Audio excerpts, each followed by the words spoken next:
बिस्मिल्लाहिर्रहमानिर्रहीम। अस्सलाम वालेकुम नाज़रीन, आप यूट्यूब चैनल देख रहे हैं। मैं इमरान ख़ान हूँ।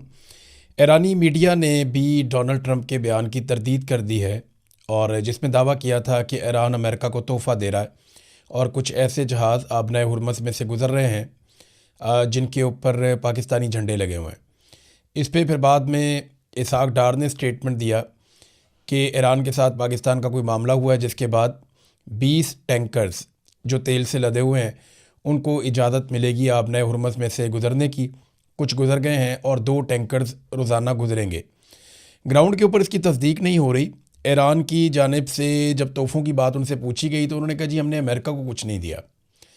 जो बड़े बाखबर सहाफ़ती ज़राए हैं ईरान में या जो ईरानी मीडिया है जो ईरान की गवर्नमेंट को रिपोर्ट करता है, उन्होंने कहा है कि ईरान ने ट्रंप को किसी किस्म का कोई तोहफ़ा नहीं दिया और ना ही उनका कोई तोहफ़ा देने का इरादा है। ट्रंप झूठ बोल रहा है जिसके लिए वो जाना चाहता है। ये अब ईरान ने कहा है। अब दूसरा एक जो बड़ा सवाल है वो ये पैदा होता है कि अमेरिका और पाकिस्तान का दावा है कि सिर्फ पाकिस्तानी झंडों वाले टैंकर्स आबनाए हुर्मुज़ में से गुज़र रहे हैं और उसकी इजाज़त है, जबकि ईरान का दावा है कि कोई भी ऑयल टैंकर अमेरिका को तोहफ़तन नहीं दिया गया और देने की ज़रूरत भी नहीं है, क्योंकि अमेरिका के पास तो अपना बहुत ऑयल है, वेनेज़ुएला भी उसके पास है, वो यहाँ से वैसे भी 1% ऑयल लेकर जाता है, तो वो इतना उसको चाहिए भी नहीं। अब ये जो टैंकर्स गुजरे फिर ये किसके हैं? अगर ये अमेरिका को नहीं जा रहे और पाकिस्तान को तोहफे में ये बात मिली है या ये सहूलत मिली है, तो फिर स्कूल पाकिस्तान में बंद हैं। हमारे मुल्क में स्मार्ट लॉकडाउन की बातें हो रही हैं। हुकूमत जो है वो ये लॉकडाउन लगाने पे तुली बैठी है। हमारी ही क्रिकेट लीग जो है वो बग़ैर तमाशाइयों के हो रही है। फिर पेट्रोल की कीमतें भी सबसे ज़्यादा हमने बढ़ा दी हैं। तो मेरी समझ से बाहर है कि पूरे खित्ते में ऐसा कुछ नहीं हो रहा किसी मुल्क में जो कुछ पाकिस्तान में हो रहा है। वजह क्या है? वजह समझ नहीं आ रही। अगर आपकी सप्लाई चल रही है तो फिर आपको ये सारा कुछ करने की ज़रूरत नहीं है जो सारा कुछ आप कर रहे हैं। एक्चुअली पाकिस्तान की सप्लाई चल रही है, ये पाकिस्तान ने दावा किया है, और अगर सप्लाई चल रही है तो ये सारा कुछ ना करें, लेकिन करने का मकसद क्या है? ये वो खसारे पूरे करते हैं जो इनको बजट के अंदर है। पाकिस्तान के अंदर कारोबारी ज़िंदगी तकरीबन मुअत्तल है। लोग सरमायाकारी नहीं कर रहे, लोग पैसा लगा नहीं रहे। गुर्बत पाकिस्तान के अंदर लगातार बढ़ती चली जा रही है। अभी नए अदाद-ओ-शुमार आए हैं, अगले वीलॉग में आपके साथ हम इसकी डिटेल शेयर करेंगे। अब मामला ये है कि जितना पाकिस्तान की मईशत को तबाह कर दिया मौजूदा सरकार ने और मिलिट्री एस्टेब्लिशमेंट ने मिलकर अपने फ़ायदे के लिए, अब उसको कवर तो करना है। तो कवर करने के लिए इनके पास एक ही रास्ता बचता है, गैस, पेट्रोल और बिजली की कीमतें महंगी कर दें, अंधाधुंध टैक्सेस लगा दें, तनख्वाहदार तबके के ऊपर उसकी तनख्वाह में से टैक्स काट लें। तो यही उनके पास एक तरीका है जिससे वो 4 पैसे जमा करके अपनी हुकूमत बचाने की कोशिश करते हैं, या पाकिस्तान को डिफ़ॉल्ट से बचाने के लिए सारा बोझ पाकिस्तानी शहरियों पर ही डाल देते हैं। दुनिया में सबसे ज़्यादा जो हमायत है ईरान की, एक सर्वे आया उसके मुताबिक सबसे ज़्यादा जिस मुल्क में ईरान की हमायत है इस लड़ाई के दौरान वो पाकिस्तान है। 82% हमायत पाकिस्तान में है। सऊदी अरब में भी मुखालफत से ज़्यादा हमायत है। इसी तरह जो कीनिया है, तुर्की है, मिस्र है, बाकी ममालिक में भी काफ़ी हमायत मौजूद है ईरान के लोगों की या ईरान की हुकूमत की या ईरान की इस लड़ाई में इसराइल के मुकाबले में। लेकिन पाकिस्तान में ये हमायत दुनिया में सबसे ज़्यादा है, यानी 82% पाकिस्तानी ये समझते हैं कि वो ईरान के साथ खड़े हैं। अच्छा, बाकी बीच में ज़्यादा वो हैं जो इसके ऊपर राय नहीं दे रहे, और बहुत थोड़े से बिल्कुल ना होने के बराबर ऐसे भी हैं जो ये कहते हैं कि जी इसराइल के साथ हैं। तादाद थोड़े बहुत ऐसे भी होते हैं हर जगह पे। क्या ईरान और अमेरिका के बीच में जो सालिसी का किरदार पाकिस्तान अदा कर रहा है इसको किसी जानिब से तस्लीम किया जा रहा है? अमेरिका ने ये स्टेटमेंट दिया कि उसको कोई ऑफिशियल स्टेटमेंट ना समझा जाए पाकिस्तान में जो बातचीत हो रही है, यानी अमेरिका का ऑफिशियल मौक़िफ़ अलग होगा। ईरान ने इसके ऊपर क्या कहा ये आपको यहाँ से पता चल जाएगा। ये फॉरेन मिनिस्ट्री के जो तर्जुमान हैं ईरान के, उन्होंने स्टेटमेंट दिया कि अमेरिका की जो तजावीज़ हैं जो ईरान तक पहुँचाई गई हैं, या उसके जो मुतालबात हैं 15 जो ईरान तक पहुँचाए गए हैं, वो बड़े एक्सेसिव हैं और अनरीज़नेबल हैं, गैर माकूल किस्म के हैं, उनके ऊपर अमल नहीं हो सकता। फिर उन्होंने एक और जुमला बोला, Iran is not involved in Pakistan led meetings, कि पाकिस्तान जिन मीटिंग्स का या जिन इजलासों में शिरकत कर रहा है, जो चीज़ें कर रहा है, ईरान उसके अंदर इन्वॉल्व नहीं है। ये ईरानी वजारत ख़ारजा के तर्जुमान ने ये बयान देकर मामला काफ़ी क्लियर कर दिया। वाइट हाउस में एक सवाल किया गया ट्रंप एडमिनिस्ट्रेशन से, तो जो तर्जुमान है उन्होंने उसका जवाब भी दिया। ये पूछा गया कि इतना पैसा अमेरिका लगा रहा है इस लड़ाई के अंदर, ये पैसा कौन रिकवर करेगा, कहाँ से रिकवर होगा, आप किससे मांगेंगे? अरबों से मांगेंगे। तो उन्होंने कहा जी बिल्कुल, ये पैसा अरबों से डोनाल्ड ट्रंप मांगेंगे, ये अखराजात जो जंग के ऊपर हो रहे हैं। देखिए, लड़ाई जो है वो इसराइल की है। ये तो अमेरिका के अंदर भी लोग कहते हैं कि इसराइल की जंग में अमेरिका उतरा हुआ है। लड़ाई इसराइल की है, लड़ इस वक्त अमेरिका रहा है, नुकसान हो रहा है अरब ममालिक का, और जंग का खर्चा भी अरब ही उठाएं। कमाल नहीं हो गया? वैसे ये ज़बरदस्त आइडिया नहीं है कि अरबों का ही नुकसान हो, अरबों की चीज़ें तबाह हों, अरबों का ही कारोबार बंद हो, अरबों के लिए अपना हुर्मत भी बंद हो, अरबों के वहाँ पे जो है वो माली नुकसान हो बहुत बड़े पैमाने पर, और उनके तहफ़्फ़ुज़ के लिए जो उनसे अरबों डॉलर लिए गए हैं वो भी ज़ाया हो जाएं, और एंड में जंग का खर्चा भी अरब चुकाएं। तो ये तो बड़ी नामुनासिब बात है। और लड़ाई का जो बेनिफिशरी है वो इसराइल है, यानी फ़ायदा तो उसी को होगा ना अगर ईरान सरनगू हो जाता है और कंट्रोल में आ जाता है, जैसा कि अब कुछ ये दावे किए जा रहे हैं। मैंने आपको बताया था कि अक़वाम मुत्तहिदा के एक सफ़ीर मोहम्मद सफ़ा ने ये कहते हुए रिज़ाइन किया कि उसके पास ये इन्फॉर्मेशन है, और कुछ दीगर लोग भी ये दावा कर रहे हैं कि उनके पास भी ये मालूमात हैं कि दुनिया बड़ी खौफनाक लड़ाई की तरफ जाने वाली है अगर आने वाले दिनों में जल्द ये जंगबंदी ना हुई तो अगर एटमी हमले वाली बात सोची गई है या किसी जगह पे डिस्कस की गई है जिसके ऊपर अक़वाम मुत्तहिदा के कान खड़े हुए हैं, उनको ये इन्फॉर्मेशन पहुंचाई गई कि आप अपनी तैयारी कर लें कि एटमी धमाके के बाद आपने किस किस्म का रद्दअमल देना और कौन कौन सी चीज़ें कहाँ कहाँ पे मैनेज करनी है, जिस पे उस सफ़ीर ने अक़वाम मुत्तहिदा से रिज़ाइन किया और अपने आप को अलग किया इस सारे मामले से, और इंसानियत के लिए उसने अपील की पूरी दुनिया से कि इस सिलसिले को रोका जाए, इससे बचा जाए। देखें, अगर ये मामला यहाँ तक चला गया है तो पूरी दुनिया ख़तरे में है। देखें, अगर एक दफ़ा ये शुरू हो गया ना, तो पहले सिर्फ अमेरिका के पास एटम बम होता था, अब दुनिया के बहुत सारे मुल्कों के पास है। शुमाली कोरिया के पास है, पाकिस्तान के पास है, इंडिया के पास है, फ्रांस के पास है, बरतानिया के पास है, रूस के पास है, चीन के पास है, इसराइल के पास है, अमेरिका के पास है, और ममालिक के पास है। तो अब एटम बम सिर्फ अकेला जो है वो अमेरिका के पास नहीं है। अगर इस मरतबा ऐसा कुछ किया गया तो लड़ाई भड़क तो जाएगी, लेकिन ख़त्म कैसे होगी? अमेरिका के इत्तहादी जो हैं वो एक एक करके दूर हटते जा रहे हैं, जो मेन इत्तहादी हमेशा से अमेरिका के साथ रहे। मिसाल के तौर पे पहले अमेरिका ने कहा कि फ़िज़ाई हमलों में हमारे साथ चलो, नेटो ने, इत्तहादियों ने इनकार कर दिया, वो नहीं आए। फिर अमेरिका ने कहा कि आपने हुर्मुज़ को खुलवाना है, हमारे साथ चलो, हम आपका इंतज़ार कर रहे हैं, आओ उसको खुलवाते हैं, तो इत्तहादी फिर नहीं आए। और अब अमेरिका ने जब ज़मीनी लड़ाई का फ़ैसला किया, कोई 50,000 से ज़्यादा फ़ौजी उन्होंने खलीजी ममालिक में पहुँचा दिए। ज़्यादातर फ़ौजी जो है वो अड्डों की बजाय मुख्तलिफ अलग अलग जगहों पर रुके हुए हैं, कोई होटलों में ठहरे हुए हैं, कोई प्राइवेट जगहों पर, कोई दफातर में, ताकि, और उनकी नकलो हरकत को खुफिया रखा गया है ताकि ईरान उनके ऊपर अटैक ना करे।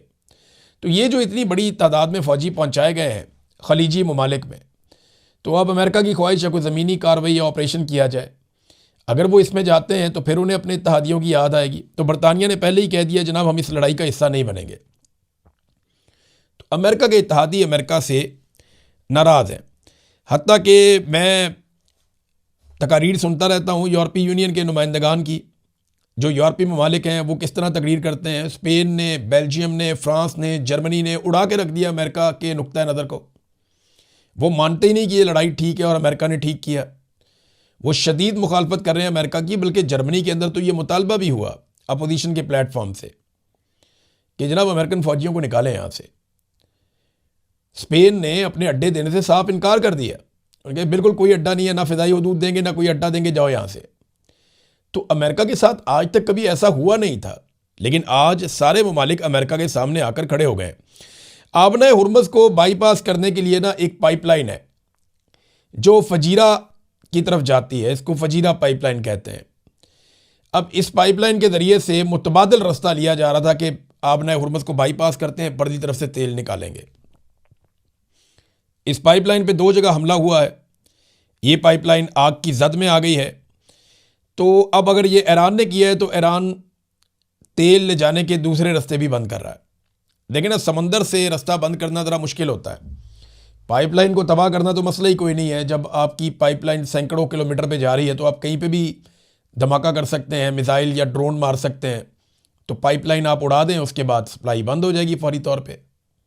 ऐसा ही होता है। तो अगर ये ईरान ने किया है तो पता चल जाएगा, और अगर किसी और ने किया है, क्योंकि कुवैत के अंदर मैंने आपको बताया था पिछले व्लॉग में, वाटर सेलिनेशन प्लांट के ऊपर हमला हुआ। कुवैत अपना पीने का जो पानी है उसका लगभग 90% वो हासिल करता है समंदर के पानी को साफ करके सेलिनेशन पॉइंट के ज़रिए से। तो उसके ऊपर एक हमला हुआ था, और अब दावा किया जा रहा है कि वो हमला ईरान ने नहीं किया बल्कि इसराइल ने किया है। और ये दावा भी ईरान की जानिब से किया गया कि हमने ऐसा कोई हमला नहीं किया है। नादरीन, इराक़ची डॉक्टर अब्बास इराक़ची जो वज़ीर ख़ारजा हैं ईरान के, उन्होंने अरब ममालिक के लिए एक स्टेटमेंट जारी किया, ख़ास तौर पे सऊदी अरब के लिए। उन्होंने कहा जी कि ईरान बड़ी इज़्ज़त करता है सऊदी अरब की किंगडम की, रियासत सऊदी अरब की बहुत इज़्ज़त करता है ईरान, और उन्हें बिल्कुल अपना भाई समझता है इस कौम को। ये ईरान ने स्टेटमेंट दिया। अब वो ये कह रहे हैं कि हम जो ऑपरेशंस कर रहे हैं, वो जो जारहाना अमल लेकर यहाँ पे दुश्मन आए हैं, हम उनके ऊपर अटैक कर रहे हैं, जो हमारे लिए ज़रूरी है। और ये दुश्मन अरबों के और ईरानियों के मुश्तरका दुश्मन है, और ये हमें कोई सिक्योरिटी फराहम नहीं कर सकते, ये भी उन्होंने कहा। और आप देखिए कि हमने उनके साथ क्या किया और उनकी फ़ज़ाई ताकत का क्या हाल किया। ये कहते हुए उन्होंने ट्वीट के नीचे फ़ोटो भी लगा दिया। जो अमरीकी तैयारे तबाह किए हैं ईरान ने यूनाइटेड स्टेट्स एयर फोर्स के सऊदी अरब के अंदर। साथ इराक़ची ने कहा जी देखिए, हम बड़ी इज़्ज़त करते हैं सऊदी अरब की, हमें बहुत प्यार है, हमारे भाई हैं, हम सिर्फ दुश्मनों को मार रहे हैं जो हमारे और अरबों के मुश्तरका दुश्मन हैं, ये हमारी हिफाजत नहीं कर सकते। और साथ ही उन्होंने एंड में ये तस्वीर लगाई और ये कहा कि high time to eject United States forces, कि ये बेहतरीन वक्त है कि यहाँ से अमरीकी अफवाज को निकाल दिया जाए खित्ते में से। ये इराक़ची ने एक मुतालबा किया है और एक पैगाम दिया है। नाज़रीन, ईरानी हैकर्स ने इसराइल के कुछ CCTV कैमरास जो हैं उनको हैक कर लिया था, और हैक करने की जो वजह समझ आ रही है, ये वॉल स्ट्रीट जर्नल ने यह खबर दी है, और इसराइल के अंदर से सोर्सेज के हवाले से उन्होंने ये खबर देते हुए बताया कि ईरान के जो हैकर्स हैं उन्होंने इसराइल के अंदर तबाही के सबूत इकट्ठे करने के लिए वहाँ के कैमरास को हैक किया। क्योंकि इसराइल देखे ना, चीज़ें सामने आने नहीं दे रहा, वो बताते ही नहीं है, कोई रिपोर्ट करता है उसको उठाकर जेल में डाल देते हैं। तो इसराइलियों की पॉलिसी बहुत सख्त है, उन्होंने सेंसरशिप लगाई हुई है कि जंग में होने वाले नुकसानात, लाशें, ज़ख्मी वो बिल्कुल नहीं दिखाने। इससे खौफ फैलता है इसराइल के अंदर। तो अब इसराइल के अंदर नुकसान कैसे दिखाया जाए, तो ईरान ने वहाँ पे अपने हैकर्स के ज़रिए से कैमरों को हैक किया, और ये 50 के करीब सिक्योरिटी कैमरे हैक किए गए, जिनके ज़रिए से वॉल स्ट्रीट जर्नल की खबर के मुताबिक ईरान ने वो फुटेज हासिल की है जिसमें इसराइल में होने वाली तबाही को दिखाया जा सकता है। ब्लूमबर्ग की एक खबर है, ये भी अमेरिकन मीडिया है, और इसकी खबर के मुताबिक ईरान की पार्लियामेंट ने आबनाए हुर्मुज़ पर टैक्स के नफाज का बिल मंजूर कर दिया है। यानी अब कानूनी और आइनी तौर पर ईरान आबनाए हुर्मुज़ से टैक्स इकट्ठा कर सकता है। यानी अब वहाँ से जो बहरी जहाज़ या टैंकर्स गुजरेंगे वो ईरान की शराइत पे गुजरेंगे, और ईरान वहाँ से टैक्स भी इकट्ठा करेगा। ये अब उनकी पार्लियामान ने बाकायदा इस बिल की मंजूरी दे दी है। नाज़रीन, इस वक्त एक और बड़ी इंटरेस्टिंग खबर है। ईरान कुछ ऐसे मिसाइल इस्तेमाल कर रहा है जिनमें बारूद नहीं है, वो तबाही नहीं फैलाते, और ना वो कोई बहुत महंगे हैं, वो बहुत सस्ते मिसाइल्स हैं, और ईरान उन्हें सिर्फ इसलिए इस्तेमाल कर रहा है कि इंटरसेप्टर्स को ज़ाया किया जाए। वो अरब ममालिक में इसराइल के अंदर बहुत सारे ऐसे मिसाइल इस्तेमाल करता है जिनके अंदर कोई बड़ी सलाहियत नहीं होती, वो तबाही नहीं फेरते, लेकिन वो डिकॉयस का काम करते हैं। उनका काम है वो हवा में जाते हैं और वो दावत देते हैं इंटरसेप्टर्स को कि आओ आकर हमारे साथ टकराओ। तो बड़े महंगे इंटरसेप्टर्स जिनकी कीमत जो है वो 2 से 4 मिलियन डॉलर तक है, वो बड़े महंगे इंटरसेप्टर्स हैं, 20 से 40 लाख डॉलर का एक इंटरसेप्टर है। वो जाते हैं 3-3, 4-4 उड़ के जाकर उन मिसाइलों को निशाना बनाते हैं, और उन मिसाइलों की ना कोई कीमत है ना कोई औकात है, लेकिन वो महंगे तरीन इंटरसेप्टर्स को ज़ाया कर रहे हैं। ये ईरान की एक हिकमत अमली है लड़ाई में, जो अभी हाल ही में रिपोर्ट हुई है, और इसके ऊपर भी जो दिफाई माहिरीन है वो सर पकड़ के बैठ गए कि ईरान ने दुनिया का लड़ने का तरीका ही तब्दील कर दिया। उसने सारी लड़ाई को ड्रोन्स पे और मिज़ाइलों पे शिफ्ट कर दिया।